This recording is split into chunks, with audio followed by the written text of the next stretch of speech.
Good morning class. मैं आपका दोस्त दीप सर स्वागत करता हूं आपके अपने परिवार स्टडी विद दीप सर में। हमारा टॉपिक चल रहा था विद्युत प्रतिरोध, और विद्युत प्रतिरोध में हमने पढ़ा कि किसी चालक तार का जो प्रतिरोध होता है, किसी चालक तार का जो प्रतिरोध होता है चालक तार की लंबाई के अनुक्रमानुपाती होता है, तथा बाकी हमने दूसरा पढ़ा कि किसी चालक तार का प्रतिरोध चालक तार के क्षेत्रफल के व्युत्क्रमानुपाती होता है। यहाँ तक हमने पढ़ा था, और ये पढ़ा था कि चालक तार का प्रतिरोध किस किस चीज़ पर निर्भर करता है। आज हम पढ़ने वाले हैं विशिष्ट प्रतिरोध किसको कहते हैं।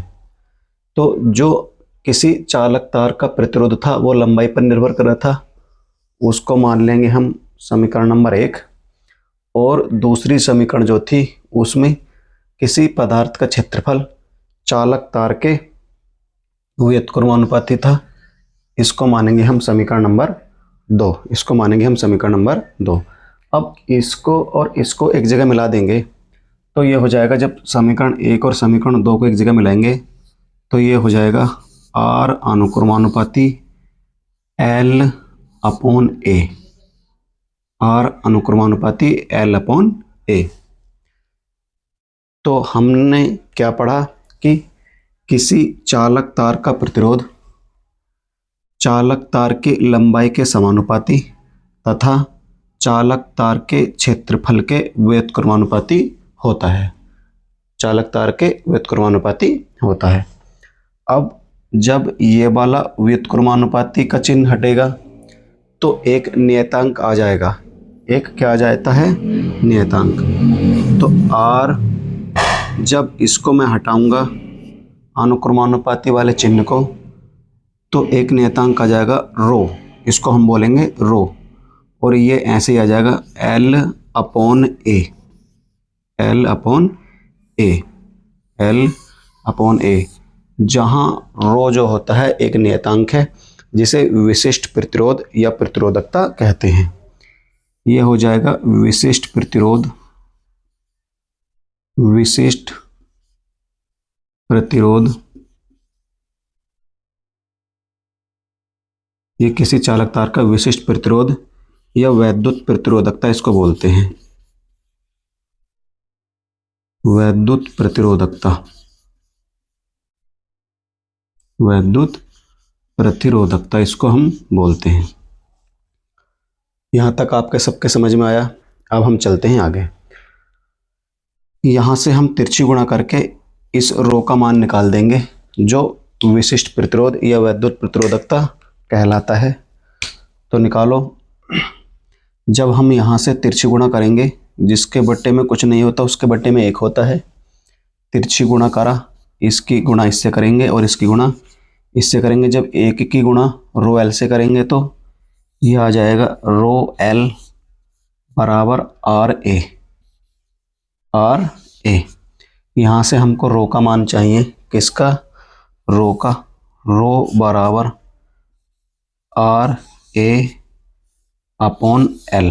RA upon L। ये हो जाएगा विशिष्ट प्रतिरोध या प्रतिरोधकता।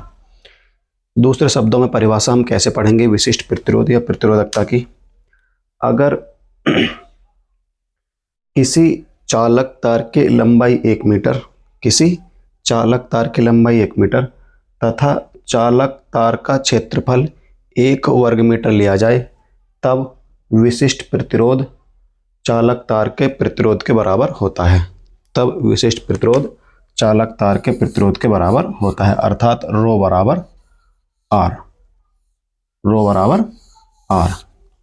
जब हम किसी चालक तार की लंबाई 1 मीटर रख देंगे और किसी चालक तार का क्षेत्रफल 1 वर्ग मीटर रख देंगे तो रो बराबर R हो जाएगा, यानी विशिष्ट प्रतिरोध बराबर हो जाएगा प्रतिरोध के। विशिष्ट प्रतिरोध प्रतिरोध के बराबर हो जाएगा। यहाँ तक सबके समझ में आया। अब हम चलते हैं आगे। तो परिभाषा क्या निकल कर आई विशिष्ट प्रतिरोध की? कि किसी चालक तार का विशिष्ट प्रतिरोध वह प्रतिरोध होता है जो किसी चालक तार की लंबाई को 1 मीटर तथा चालक तार के क्षेत्रफल को 1 वर्ग मीटर लेने पर उत्पन्न होता है। अर्थात विशिष्ट प्रतिरोध रो बराबर प्रतिरोध आर के बराबर हो जाएगा। विशिष्ट प्रतिरोध का मात्रक ओम मीटर होता है, या विशिष्ट प्रतिरोध को ओम मीटर से नापते हैं और मात्रक ओम होगा, मात्रक ओम होता है। मात्रक क्या होता है? ओम। अब निकल के आया रो बराबर आर। क्या इसमें कहीं पर एल दिखाई दिया? नहीं। इस वाले सूत्र में जो ये समीकरण आई इसमें ए है? नहीं। तो किसी चालक तार का जो विशिष्ट प्रतिरोध होता है वो लंबाई पर और चालक तार के क्षेत्रफल पर निर्भर नहीं करता है। वो लंबाई पर और चालक तार के क्षेत्रफल पर निर्भर नहीं करता है, जबकि जो चालक तार का प्रतिरोध था वो लंबाई पर निर्भर कर रहा था और क्षेत्रफल पर निर्भर कर रहा था। तो जो विशिष्ट प्रतिरोध होता है वो लंबाई पर और क्षेत्रफल पर निर्भर नहीं करता, परंतु जो प्रतिरोध होता है वो लंबाई पर और क्षेत्रफल पर निर्भर करता है। वो मैंने पिछली वीडियो में बता दिया है। आई होप आपको ये विशिष्ट प्रतिरोध की परिभाषा समझ में आई होगी। कल हम मिलेंगे इससे अगले टॉपिक पर, ये जो है ओम का नियम। तो ये सारी वीडियो एक दूसरे से रिलेटेड हमारी चल रही हैं, जो कक्षा 10 फिजिक्स को लेकर हम चल रहे हैं।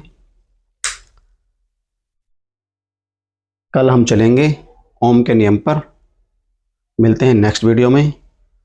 तब तक के लिए जय हिंद, जय भारत।